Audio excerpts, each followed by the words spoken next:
सिंह है। मैं उप महाप्रबंधक पेंशन विधि विनियामक और विकास प्राधिकरण में कार्यरत हूँ और यहाँ पर आज एनपीएस की जागरूकता के एक कार्यक्रम में जो केपीएमजी के माध्यम से यहाँ पर हो रहा है उसमें मैं पीएफआरडीए को रिप्रेजेंट करने के लिए आया हूँ।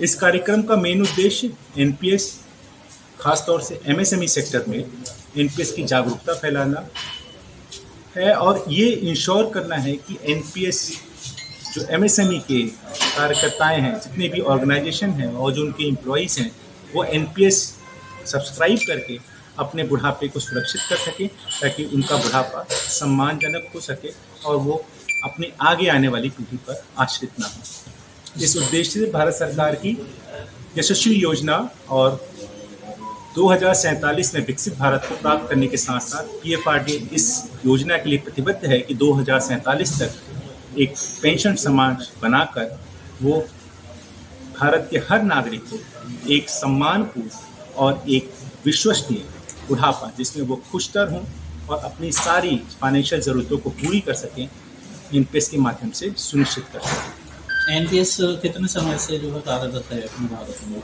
देखिए, एनपीएस सबसे पहले सन 2004 में केंद्र सरकार के कर्मचारियों के लिए आया और उसके बाद लगभग सभी राज्य सरकारों ने इसको अपने कर्मचारियों के लिए लागू किया। हालांकि 2009 से न केवल केंद्र और राज्य सरकार के कर्मचारी बल्कि सारे भारतीय नागरिक इस एनपीएस योजना में जुड़ चुके हैं और पिछले गत कुछ वर्षों से एनपीएस में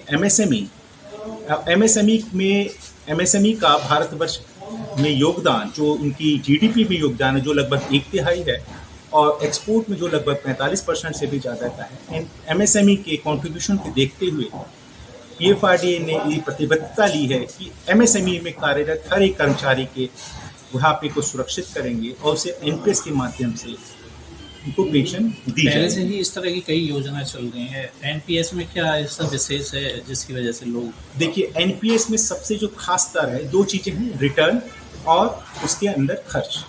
रिटर्न की अगर मैं बात करता हूँ तो पिछले जब से एनपीएस चालू हुआ है 15 वर्षों से ज़्यादा हम लोग यहाँ पीएफआरडीए के सहयोग से जागरूकता का जो अभियान चलाया हुआ है जो इस प्रकार की किसी भी आगरा में उसी से जुड़ा हुआ एक एनपीएस का जागरूकता कार्यक्रम यहाँ पे कर रहे हैं।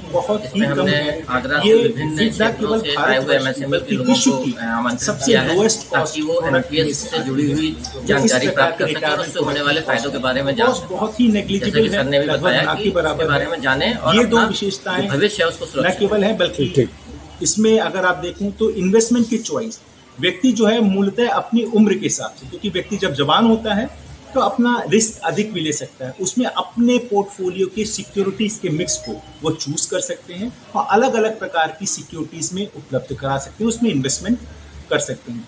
ये इन्वेस्टमेंट पूर्णतः इसलिए सुरक्षित होते हैं क्योंकि ये पीएफआरडीए द्वारा जो पेशेवर पेंशन फंड्स होते हैं वो उनको इन्वेस्ट करते हैं और उसके लिए नीतियां जो है वो पीएफआरडीए बनाता है।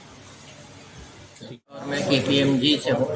हम लोग यहाँ पीएफआरडीए के सहयोग से एनपीएस की जागरूकता का जो अभियान चलाया हुआ है उसमें यूपी देखता हूँ। तो आज हम आगरा में उसी से जुड़ा हुआ एक एनपीएस का जागरूकता कार्यक्रम यहाँ पे कर रहे हैं। इसमें हमने आगरा से विभिन्न क्षेत्रों से आए हुए एमएसएमई के लोगों को आमंत्रित किया है ताकि वो एनपीएस से जुड़ी हुई जानकारी प्राप्त कर सके और उससे होने वाले फायदों के बारे में जान सके। जैसा कि सर ने भी बताया कि उसके बारे में जाने और अपना जो भविष्य है उसको सुरक्षित करें। ठीक ठीक।